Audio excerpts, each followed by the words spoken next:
శ్రీరామా జయ రామా రఘురామా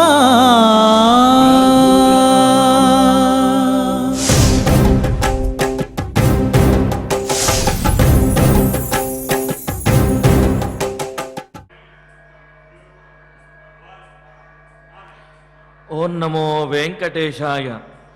నిత్యం నీరజలోచనం నిరుపమం నీవారశూకోపమం నిర్భేదానుభవం నిరంతరగుణం నీలాంగరాగోజ్వలం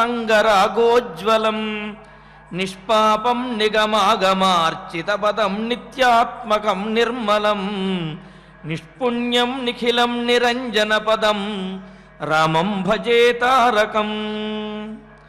నిత్యము పద్మముల వంటి నేత్రములతోటి భక్తులందరినీ కూడా అనుగ్రహించేటటువంటి నిత్యస్వరూపుడు, అనంతమైనటువంటి సద్గుణములకు నిలయమైనటువంటి వాడు, నీలమేఘశ్యామునిగా శోభిల్లువాడు, సకల వేద శాస్త్రములంటి చేత కూడా జ్ఞానస్వరూపునిగా కీర్తించబడే ఆ తారకరాముడికి నమస్కరిస్తూ, వెంకటరాఘవుని యొక్క కృపతోటి భక్తులందరూ కూడా సకల సంపదలతోటి వర్ధిల్లాలి అని ఆకాంక్షిస్తూ తిరుమల తిరుపతి దేవస్థానం వారు స్వామివారి సమక్షంలో నిర్వహిస్తున్నటువంటి సకల సంపత్ప్రదమైన శ్రీమద్ రామాయణం బాలకాండ ప్రవచన పారాయణ కార్యక్రమంలో నేటికి మనం 530వ రోజులో ప్రవేశించాము. మరి స్వామివారు మన మొరలను వినాలి అని విని మనల్ని అనుగ్రహించమని ప్రార్థించేటటువంటి అన్నమాచార్య సంకీర్తన విన్నపాలు వినవలే వింత వింతలు అని డాక్టర్ మంగళంపల్లి బాలమురళీకృష్ణ గారు ఆలపించినటువంటి అన్నమాచార్య సంకీర్తన ఆలకిద్దాము. ఓం నమో వెంకట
విన్నపాలు విని మనందరినీ కూడా అనుగ్రహించే స్వామివారి యొక్క కృపతోటి బాలకాండ పారాయణ కార్యక్రమాన్ని ప్రారంభించుకుంటూ శ్రీ గురుధ్యానపూర్వకంగా సమష్టిగా సత్సంకల్పం చేసుకుందాము.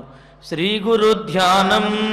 గురుర్బ్రహ్మ గురుర్విష్ణు గురుర్దేవో మహేశ్వరః గురుః సాక్షాత్ పరం బ్రహ్మ తస్మై శ్రీ గురవే నమః. శ్రీనివాస ధ్యానం శ్రీ వెంకటాచలాధీశం శ్రియాధ్యాసిత వక్షసం శ్రితచేతన మందారం శ్రీనివాసమహం భజే.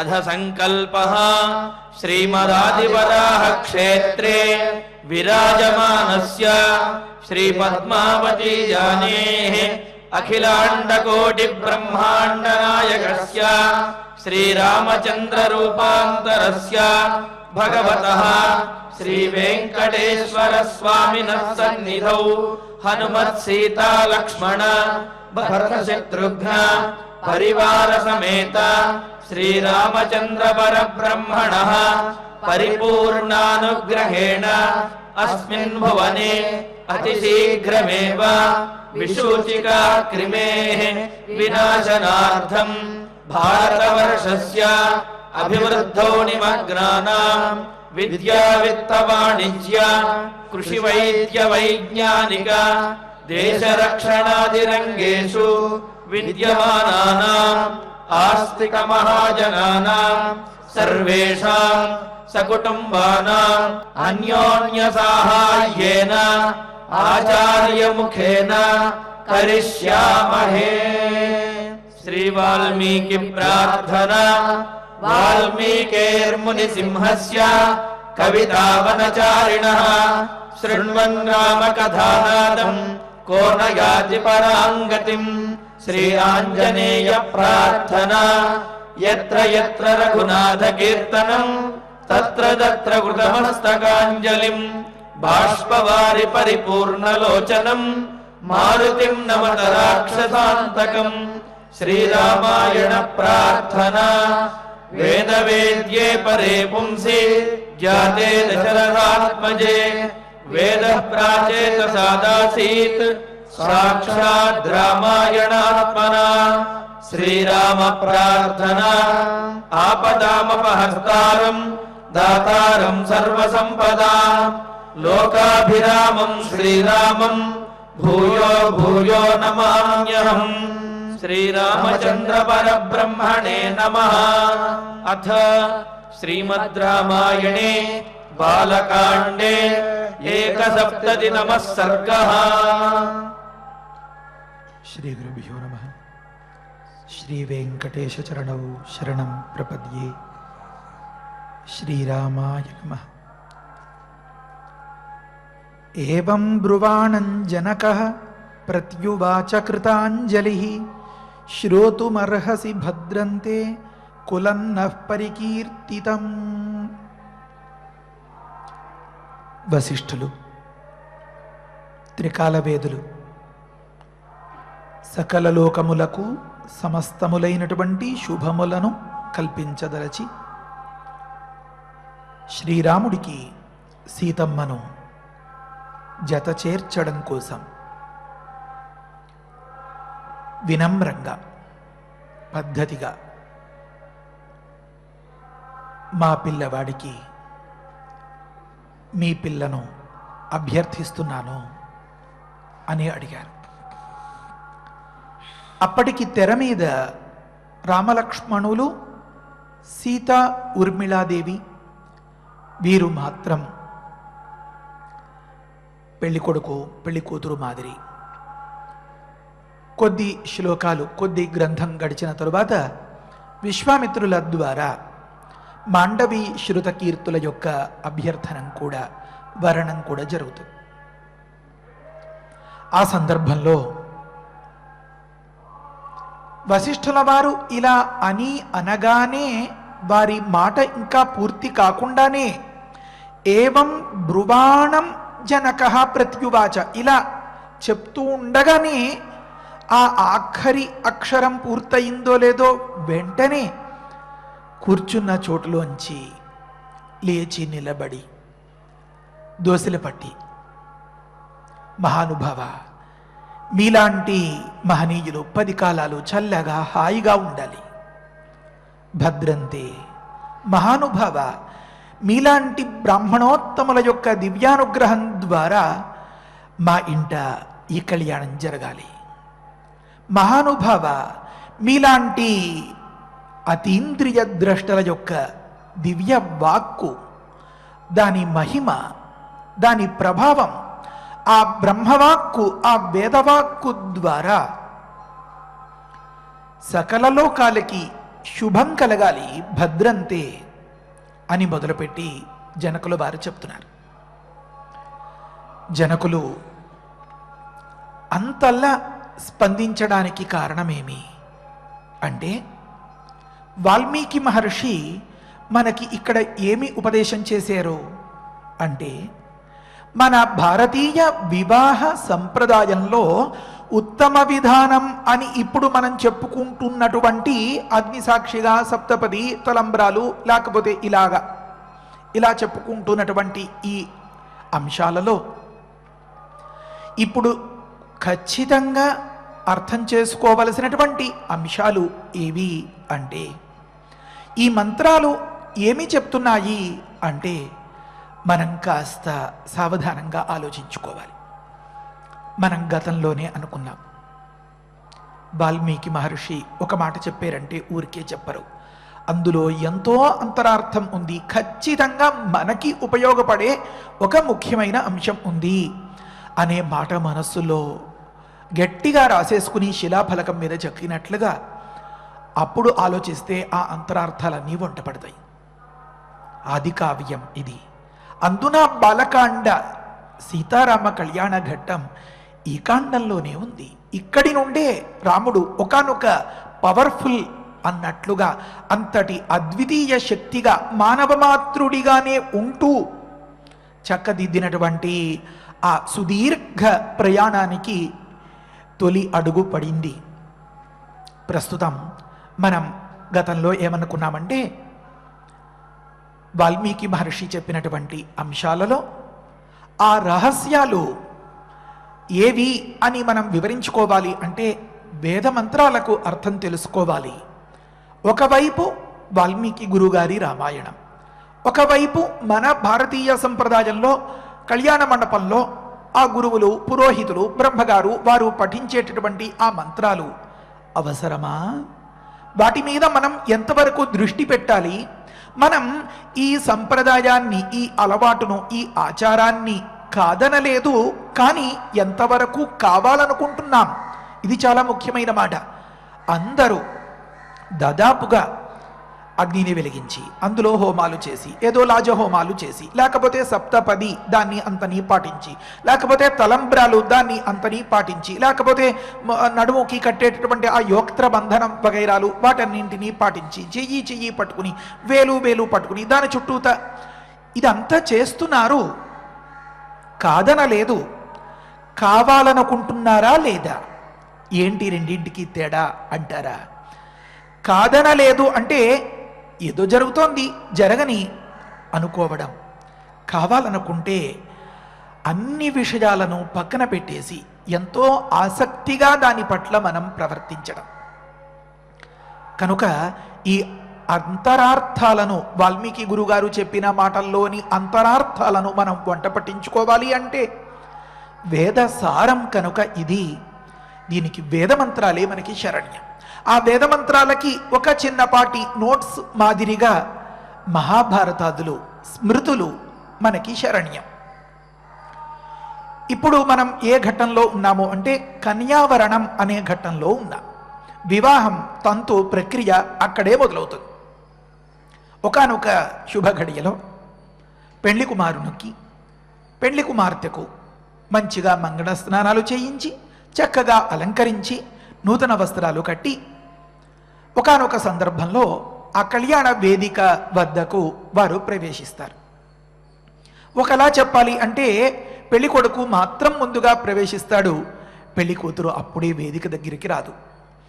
మన ఇప్పటి ఆచారాలని కూడా కలుపుకుని చెప్పుకోవాలి అంటే ఒక చిన్నపాటి గది ఉంటుంది, పెళ్లి కూతురి గది. ఆ గదిలో బుట్టలో కూర్చోపెట్టి ఆ పెళ్లి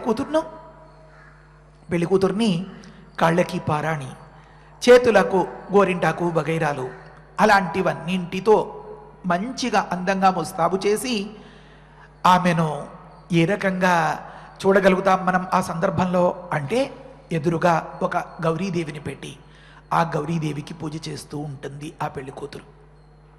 కొంతసేపు షోడశోపచార పూజ వగైరాలు శాస్త్రోక్తంగా చేయించేసి ఆ పెళ్లి కూతురు తరపు బ్రహ్మగారు, అమ్మ నేను చెప్పేంత వరకు మౌనంగా మాట్లాడకుండా ఆ అమ్మవారి మీద కుంకుమ వేస్తూ ఉండమ్మా అని చెప్తూ ఉంటారు. పెళ్లికి ముందు, పెళ్లి పీటలు ఎక్కబోయేదానికి ముందు ఆ గౌరీ పూజ ఎంతో మహోత్కృష్టమైనటువంటి ఫలితాన్ని ఇస్తుంది ఆ పెళ్లి కూతురికి. పెళ్లి కూతురికి గొప్ప ఫలితం, మహోత్కృష్టమైనటువంటి ఫలితం ఏమి? మాంగళ్యం, సౌభాగ్యం. అదే కదా.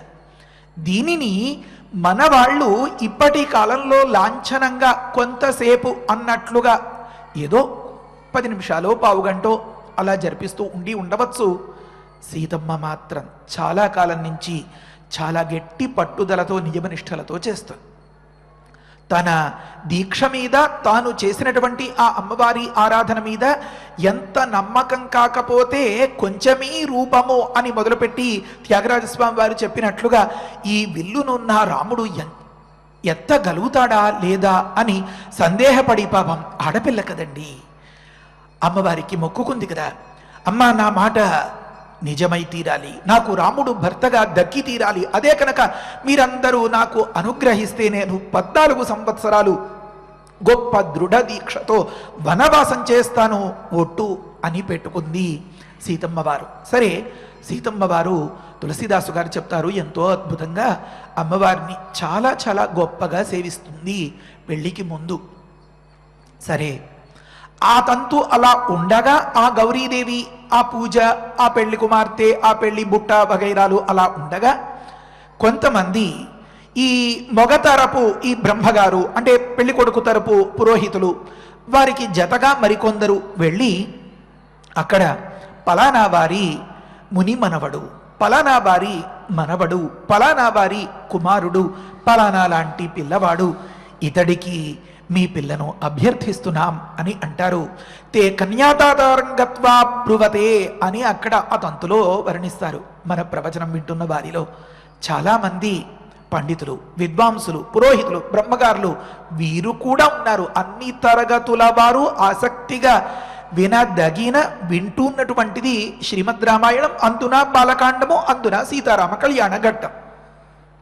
కనుక ఒక భోజనానికి కొందరు లడ్డూ మిఠాయి మాత్రం కోసమే వస్తారు, కొందరు కమ్మని పప్పు కాచిన నెయ్యి అని దాని పట్ల ఎంతో నోరూరిపోతూ ఉంటే దానికోసం వస్తారు, కొందరు ఆ పప్పన్నంలో పులుసు ముక్కలు నలుచుకుని తినాలి అని ఆరాటంతో వచ్చేవారు మరికొంతమంది భోజనాంతంలో చిట్ట చిగురున వడ్డించేటటువంటి ఆ గడ్డ పెరుగులో అరటిపండు నలుచుకొని తినాలి అనే ఆసక్తితో ఉంటారు.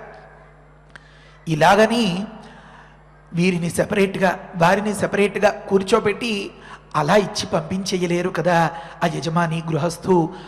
పక్కవారి కోసం వీరు కాసేపు వెయిట్ చేస్తారు.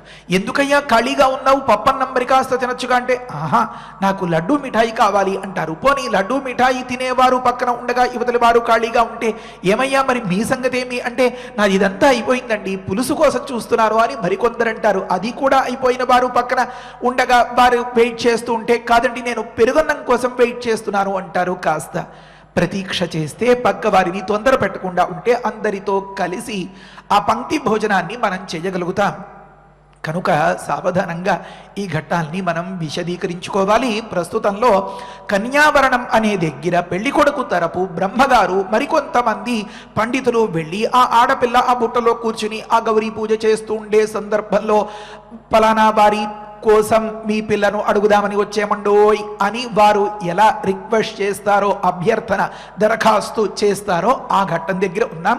ప్రస్తుతం వశిష్ఠుల వారు ఆ పని చేశారు. మనం గతంలోనే అనుకున్నాం, ముప్పేటగా మన కథ చెప్పుకోవాలి. సీతారామ కళ్యాణ ఘట్టం ఒకవైపు, వాల్మీకి గురుగారి రామాయణం ఒకవైపు, వేదమంత్రాలు ఇప్పటి కాలంలో తంతు ఒకవైపు, మన పురాణాలు అవన్నీ ఎందుకు చెప్తున్నాయి ఇలా?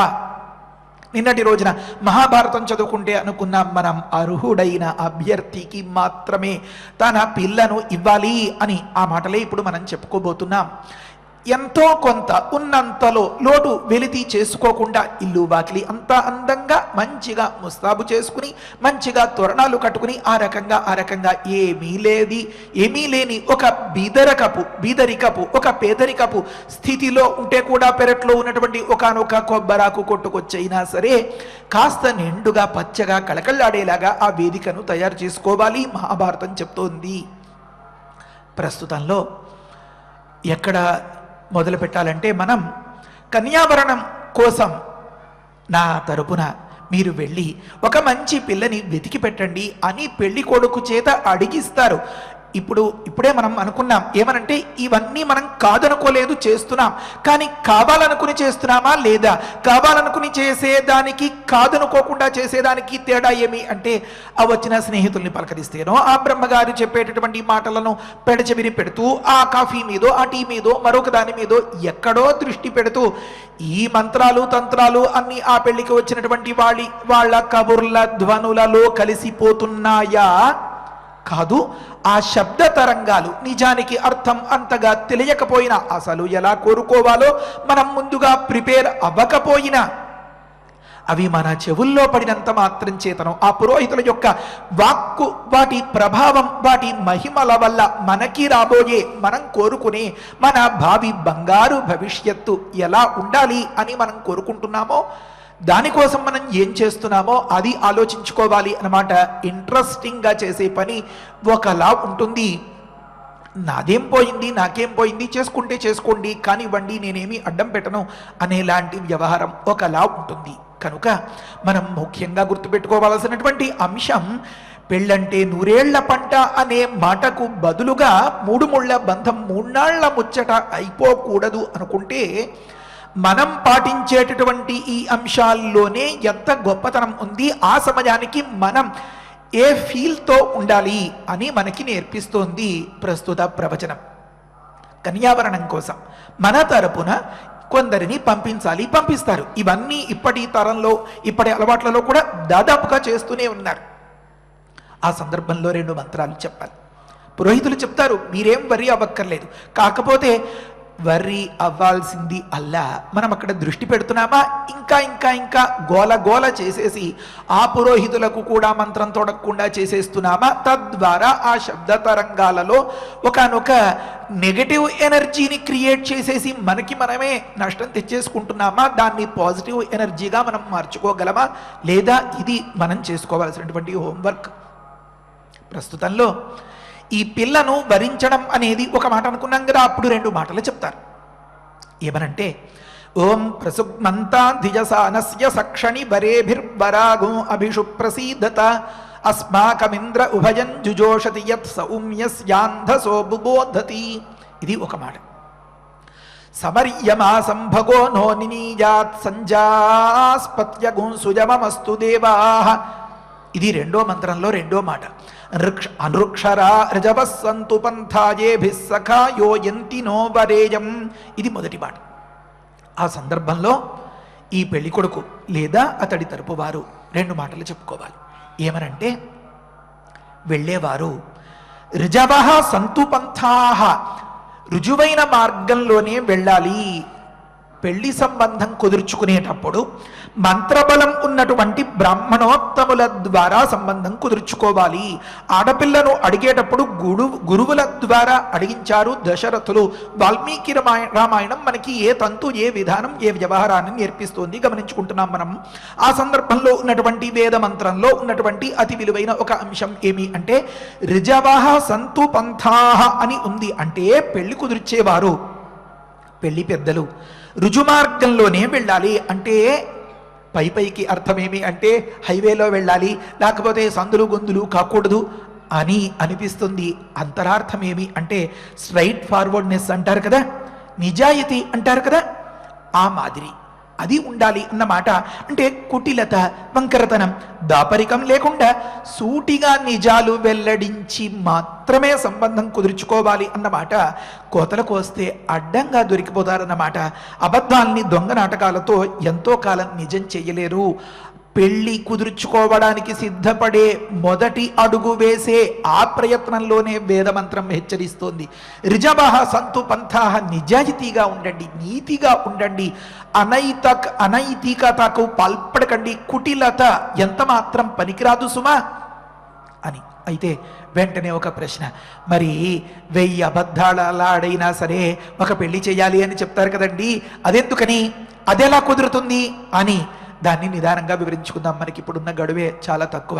ఇంకొక 3 నిమిషాల్లో దాదాపుగా మొత్తం కార్యక్రమం అంతా పూర్తయిపోవాలి.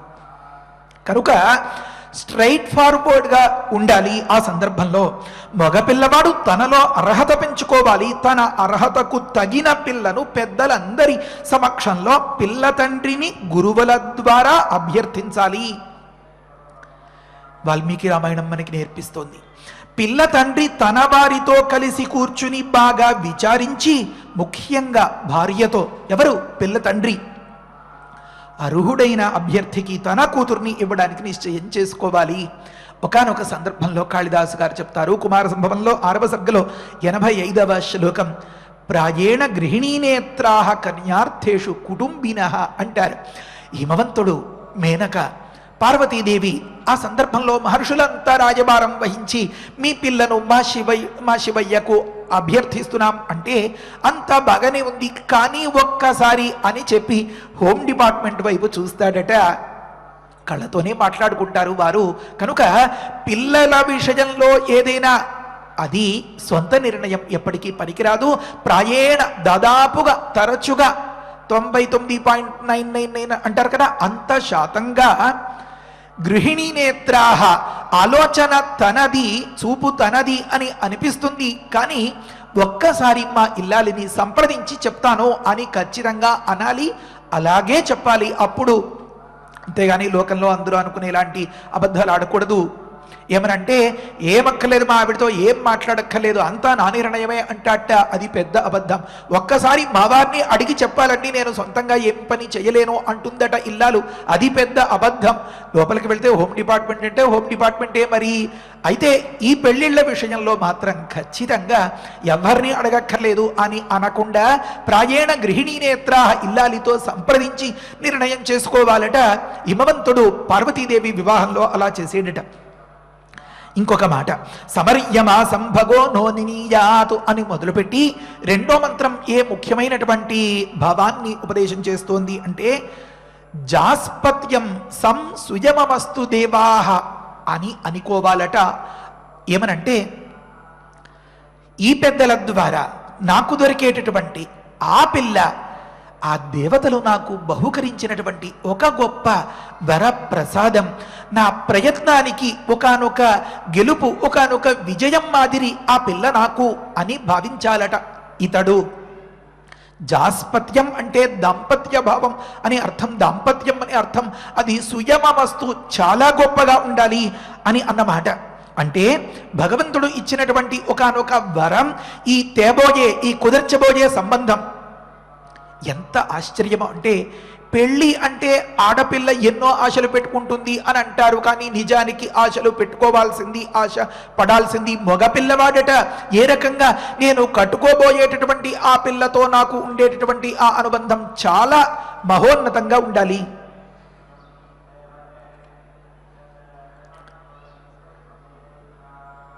అని.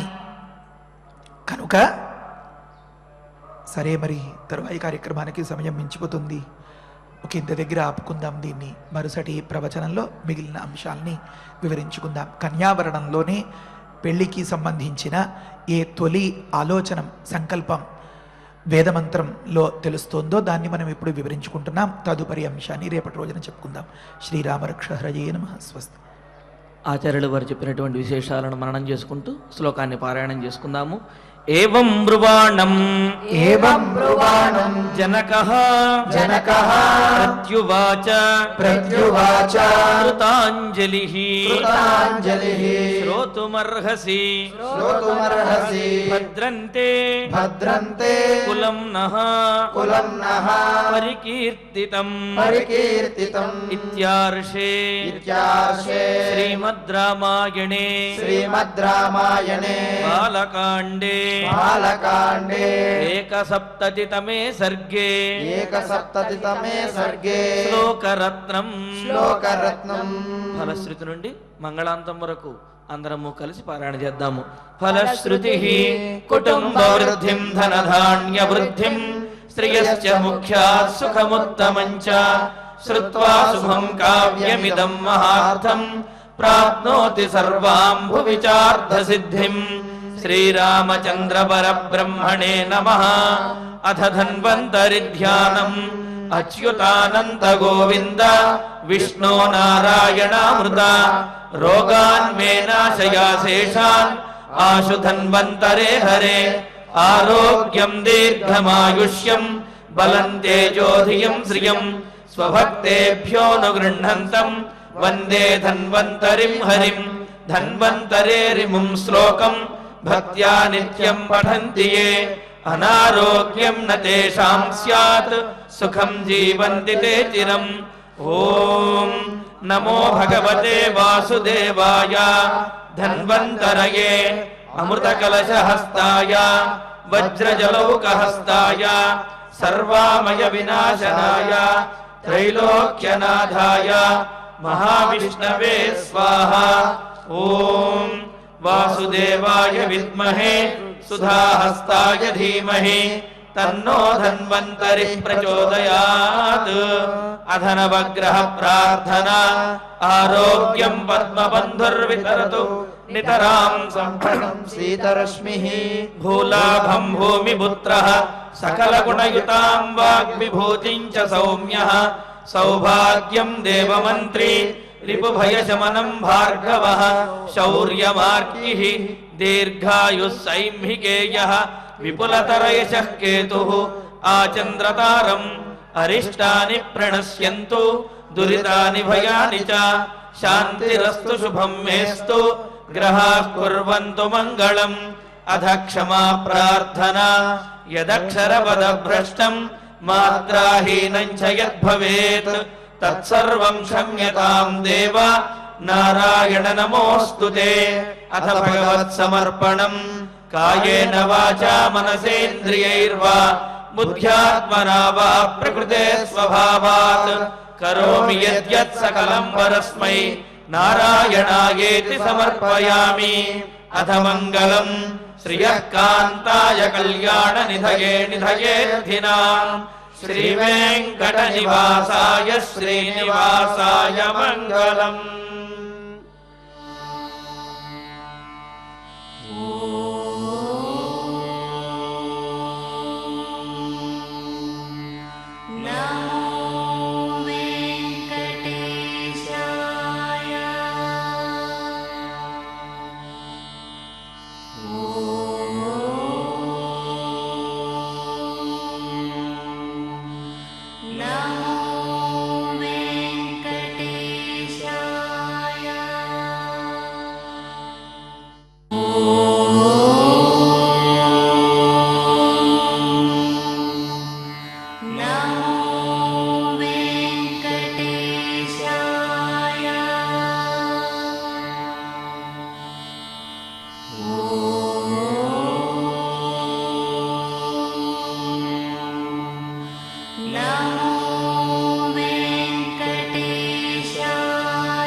ఓ